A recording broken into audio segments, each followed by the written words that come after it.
Malam itu, dingin terasa menusuk tulang, lebih menusuk daripada malam-malam biasa di desa kecil ini.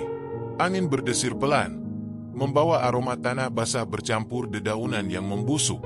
Lia, seorang gadis 17 tahun, berdiri di dekat jendela kamarnya yang baru. Jendela itu menghadap ke kebun luas di belakang rumah tua tempat mereka tinggal sekarang. Rumah ini adalah warisan dari kakek mereka yang telah meninggal bertahun-tahun lalu. Sebuah bangunan tua dengan aura misterius. Sejak pertama kali tiba, Lia merasa ada sesuatu yang berbeda dengan rumah itu. Bukan hanya karena ukurannya yang besar dan jendelanya yang tinggi dengan kaca buram, tetapi ada sesuatu di dalam suasananya.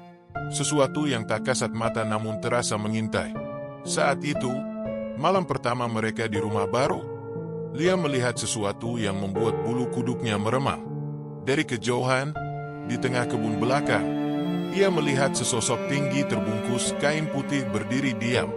Lia berpikir itu hanya bayangan pohon. Namun, bayangan itu bergerak, tidak berjalan, tetapi melompat dengan kecepatan yang tidak masuk akal, mendekat ke arah rumah. Dengan cepat Lia menarik tirai jendela, menahan napas, dan berjongkok di lantai. Ia mencoba meyakinkan dirinya bahwa itu hanyalah imajinasinya yang kelelahan. Tetapi malam itu, ia tidak bisa tidur. Pagi harinya, keluarga Lia mulai beraktivitas. Ayah mereka sibuk membersihkan bagian luar rumah, sementara ibu Lia mulai merapikan perabot di dalam. Adik laki-laki Lia, Raka, mengikutinya kemana-mana dengan penuh rasa ingin tahu. Tetangga pertama yang mereka temui adalah Pak Wiryo, seorang pria tua dengan wajah keras dan mata tajam. Ia datang membawa seikat sayur segar sebagai tanda sambutan. Namun, percakapan yang awalnya ringan menjadi serius ketika Pak Wiryo menatap ayah Lia dan berkata, "Kalau malam nanti mendengar suara-suara aneh, jangan keluar kamar. Jangan pula buka jendela." Pernyataan itu membuat Lia bergidik. Ayahnya hanya tertawa kecil, menganggap itu hanya cerita rakyat. Namun, Lia merasa ada sesuatu yang tidak beres. Hari itu, Lia dan Raka memutuskan untuk menjelajahi kebun di belakang rumah. Kebun itu luas, dipenuhi pepohonan tua dengan akar yang mencuat dari tanah. Beberapa pohon memiliki bentuk yang aneh, seperti membungkuk ke arah rumah. Kebun ini seram. "Yah, kata Raka, menggenggam tangan Lia. "Cuma belum terbiasa saja," jawab Lia. Meski sebenarnya ia juga merasa tidak nyaman. Mereka menemukan sebuah sumur tua di tengah kebun. Mulut sumur itu tertutup kayu lapuk, dengan beberapa lubang kecil yang memungkinkan mereka melihat ke dalam. Raka mencoba menyentuh kayu itu, tetapi Lia menghentikannya. "Jangan, Rak, nanti kamu jatuh." Saat mereka beranjak pergi, Lia merasa seperti ada yang mengawasi mereka dari dalam kegelapan kebun. Malam kedua di rumah itu lebih aneh daripada sebelumnya. Sekitar pukul 2 dini hari, Lia terbangun oleh suara ketukan pelan. Toh, toh, toh. Awalnya ia berpikir itu hanya ranting pohon yang tertiup angin. Namun, suara itu semakin keras, seperti sesuatu yang melompat-lompat di luar jendela. Lia memberanikan diri untuk mengintip dari balik tirai. Di bawah cahaya bulan, ia melihat sesuatu bergerak cepat di antara pepohonan. Sosok itu tinggi, terbungkus kain putih, dan terus melompat-lompat ke arah rumah. Lia menahan napas, merasa tubuhnya membeku di tempat. Ia menutup tirai dengan cepat dan merapatkan tubuhnya di tempat tidur. Kali ini, ia yakin itu bukan bayangan pohon. Malam itu, udara di dalam rumah terasa lebih dingin dari biasanya. Seolah-olah ada sesuatu yang menyerap kehangatan. Lia terbangun dari tidurnya saat suara itu terdengar lagi. Tok, tok, toh. Kali ini lebih jelas dan lebih dekat. Bukan dari kebun belakang seperti sebelumnya, tetapi dari dalam rumah. Dari lorong panjang yang menghubungkan kamar-kamar di lantai atas. Lia menggenggam erat senter kecil yang selalu ia simpan di bawah bantalnya. Sesuatu yang ia anggap sebagai senjata di rumah baru ini. Ia menyalakan senternya, menyorotkan cahaya ke pintu kamar yang sedikit terbuka. Suara itu berhenti sesaat, lalu terdengar lagi. Kali ini lebih keras, pelan-pelan.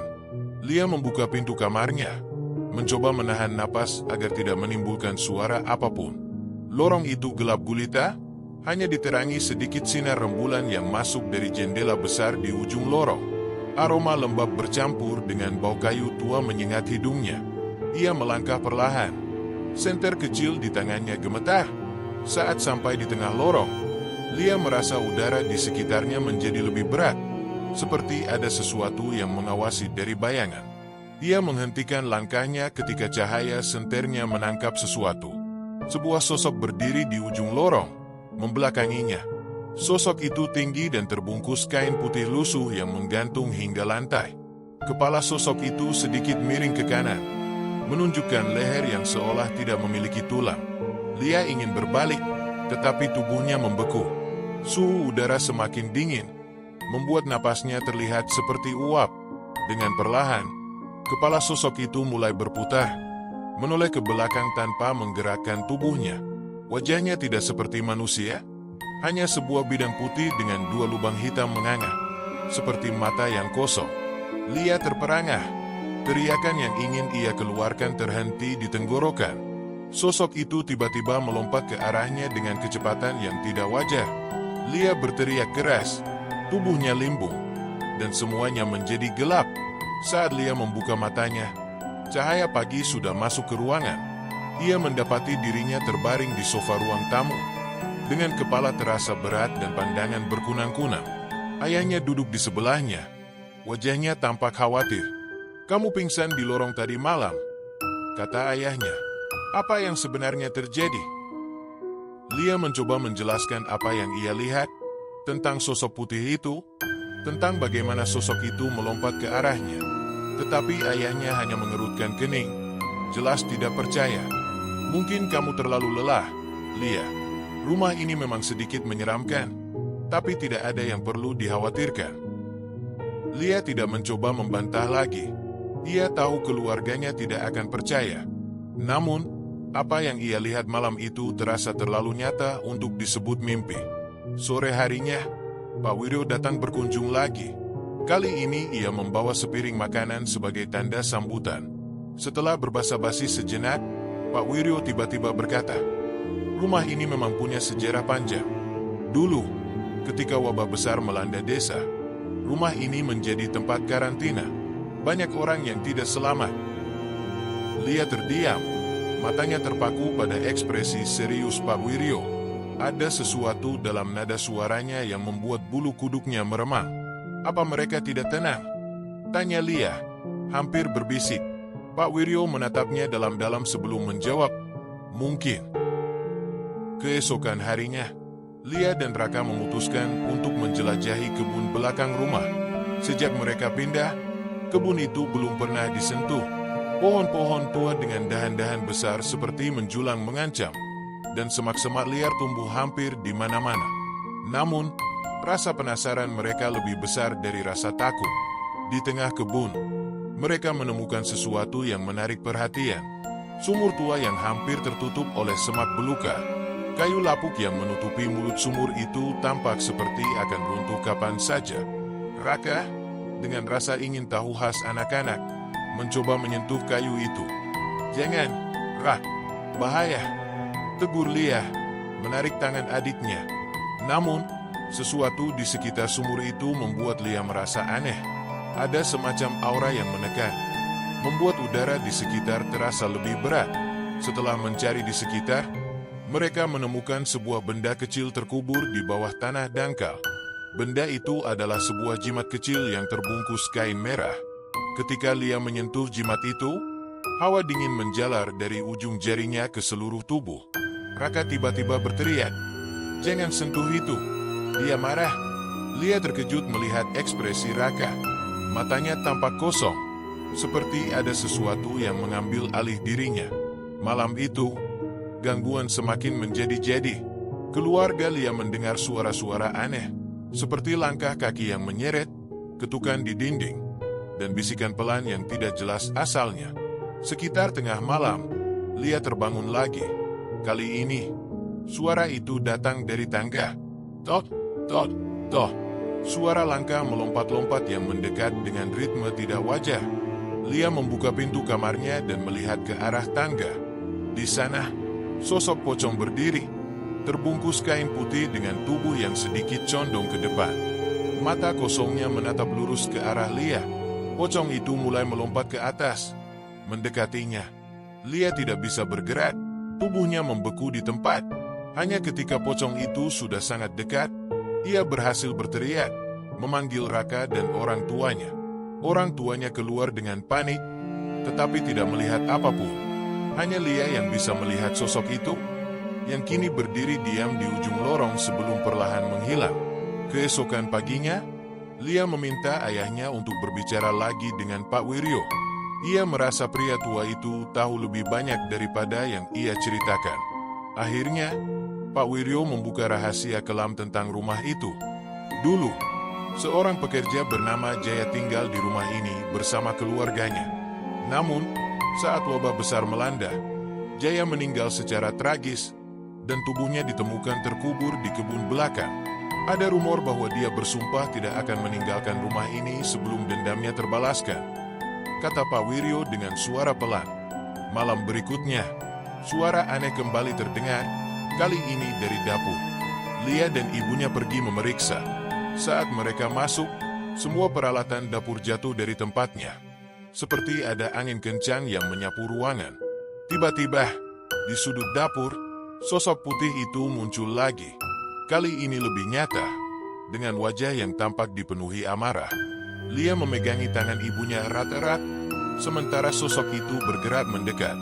Namun, sebelum mencapai mereka, suara adzan subuh terdengar dari kejauhan, dan sosok itu menghilang seperti asap. Setelah malam penuh teror itu, Lia memutuskan untuk tidak tinggal diam. Teror dari sosok pocong itu semakin mengganggu, dan kehadirannya bukan lagi sekadar bayangan. Ia kini terasa lebih nyata dan berbahaya. Lia tahu bahwa apa yang dialami keluarganya berakar dari masa lalu rumah itu.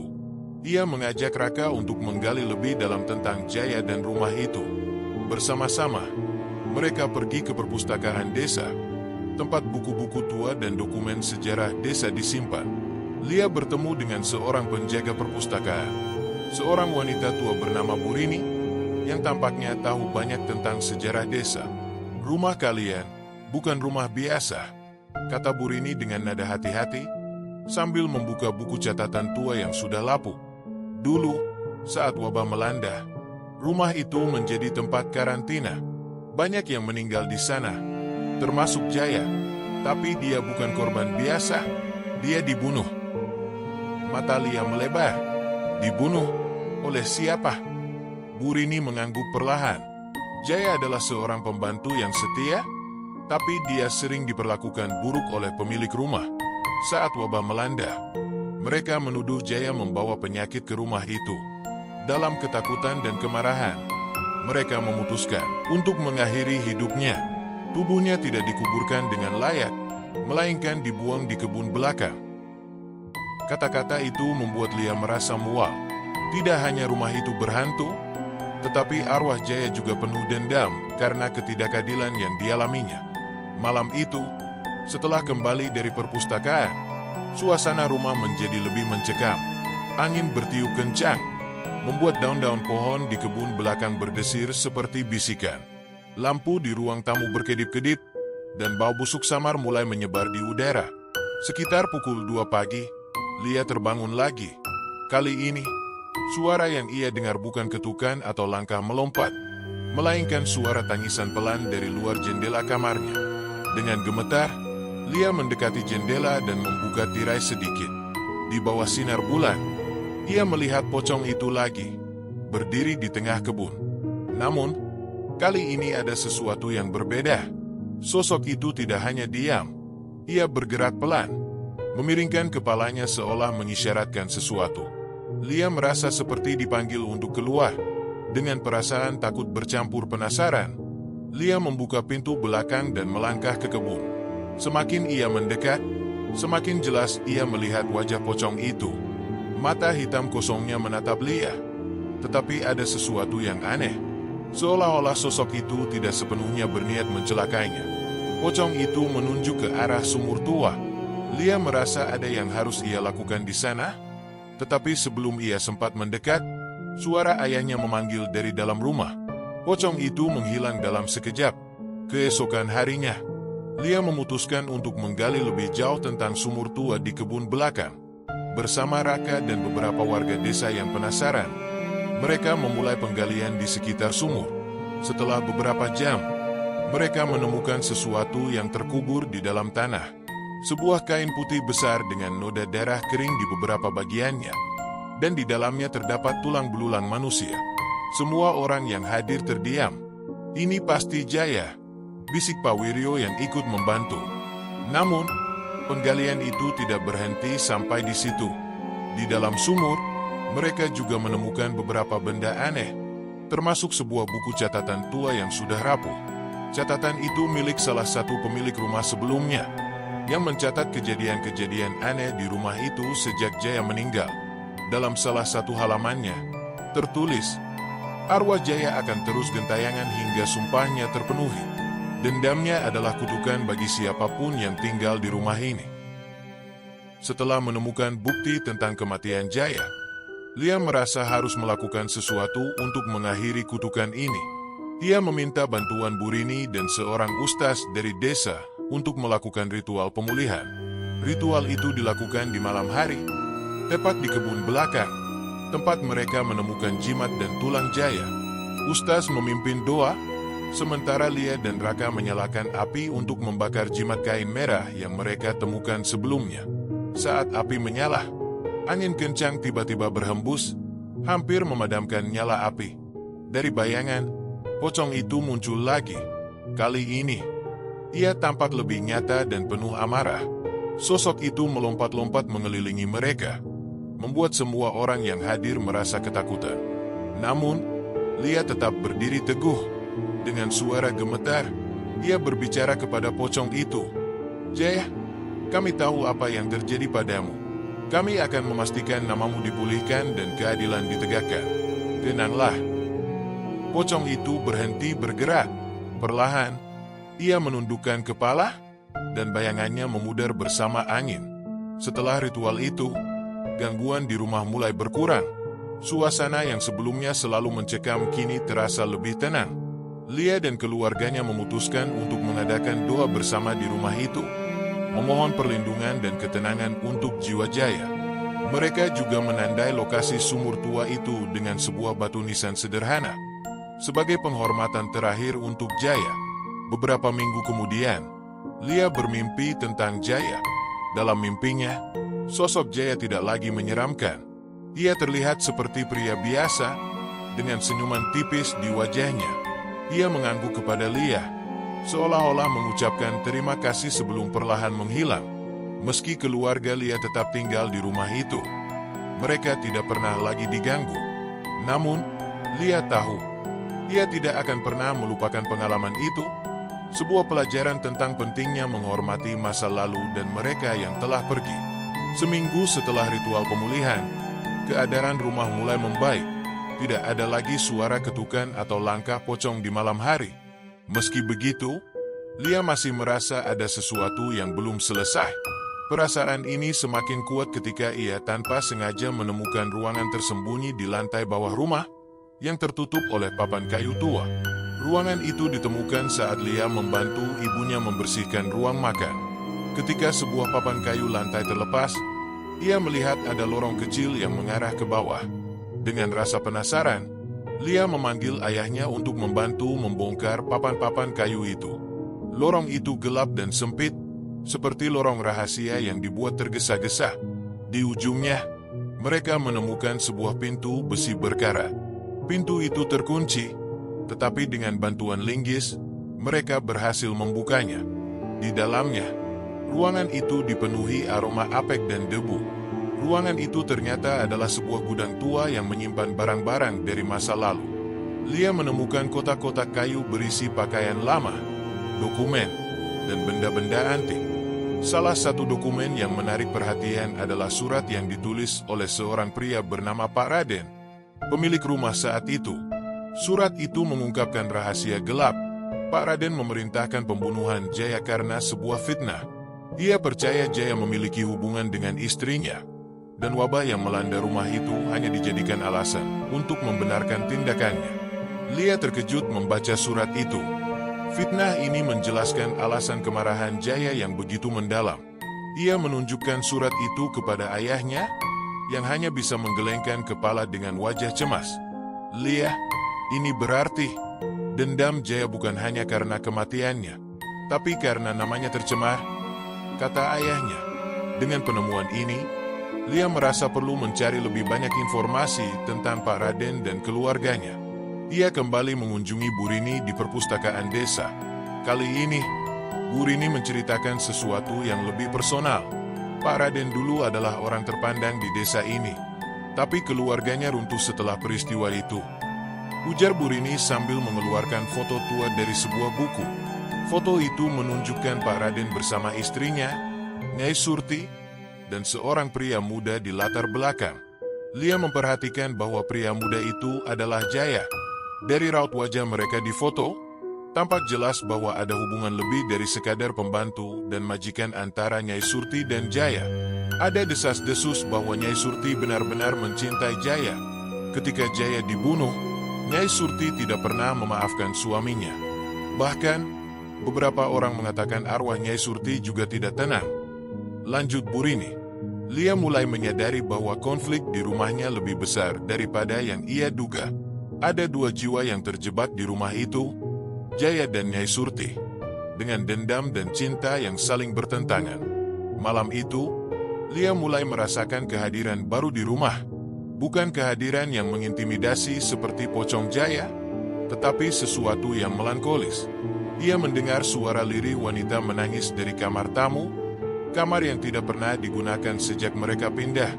Dengan keberanian yang sudah terbentuk dari pengalaman sebelumnya, Lia mendekati kamar itu. Ia membuka pintunya perlahan dan menemukan bayangan samar seorang wanita bergaun putih, duduk di sudut kamar sambil menangis. "Siapa Anda?" tanya Lia dengan suara gemetar. Wanita itu mengangkat wajahnya. Wajahnya pucat dengan mata merah karena tangis. "Aku, Surti," jawabnya. Suaranya penuh kesedihan. Nyai Surti mulai menceritakan kisahnya. Ia mengakui bahwa ia mencintai Jaya, dan cintanya tidak pernah ia sesali. Meskipun itu membawa kematian kepada pria yang ia cintai. Ia terjebak di rumah itu karena rasa bersalah yang tak kunjung hilang, terutama karena tidak mampu melindungi Jaya.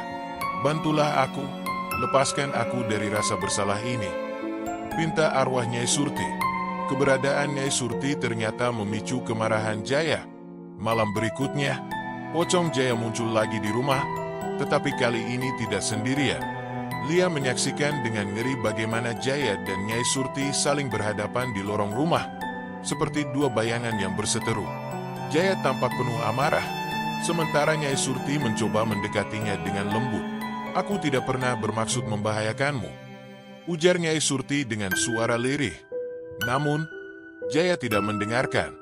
Ia melompat ke arah Nyai Surti, dan keduanya menghilang dalam sekejap, meninggalkan jejak udara dingin yang menusuk. Lia merasa ini adalah saatnya untuk menyelesaikan konflik ini. Ia berbicara kepada ustaz yang sebelumnya membantu, meminta saran bagaimana menyatukan kedua arwah ini. Ustaz menyarankan ritual perdamaian, tetapi itu membutuhkan keberanian besar karena kedua arwah harus dihadirkan bersamaan. Ritual perdamaian dilakukan di tengah kebun, tempat segala peristiwa kelam itu berawal. Dengan bantuan ustaz dan beberapa warga desa, Lia memanggil kedua arwah. Nyai Surti muncul lebih dulu. Wajahnya penuh harap. Jaya muncul beberapa saat kemudian, dengan ekspresi yang masih penuh dendam. Ustaz memimpin doa, memohon pengampunan untuk kedua arwah. Lia maju dan berbicara langsung kepada mereka. "Jaya, Nyai Surti mencintaimu. Dia juga menderita karena kehilanganmu. Dendam tidak akan membawa kedamaian bagimu. Kalian berdua harus saling memaafkan," kata Lia dengan suara tegas. Nyai Surti menatap Jaya dengan air mata. "Aku meminta maaf. Aku ingin kita bersama, bukan dalam kebencian, tetapi dalam kedamaian," ucapnya. Untuk pertama kalinya, ekspresi Jaya melunak. Ia menundukkan kepala, dan perlahan, tubuhnya memudar.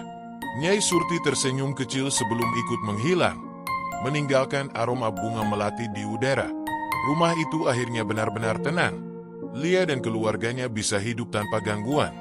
Meskipun kenangan tentang Jaya dan Nyai Surti tetap hidup dalam hati mereka, Lia merasa bahwa ia telah melakukan sesuatu yang benar, memberikan kedamaian kepada dua jiwa yang terjebak dalam lingkaran dendam dan cinta yang tragis. Bertahun-tahun kemudian, Lia kembali mengunjungi rumah itu. Kebun belakang telah berubah menjadi taman kecil yang indah, dan sumur tua kini tertutup rapat dengan batu nisan sederhana. Lia tersenyum mengenang perjuangannya, merasa bahwa rumah itu tidak lagi menjadi tempat yang menyeramkan, tetapi menjadi pengingat akan pentingnya memaafkan dan melanjutkan hidup.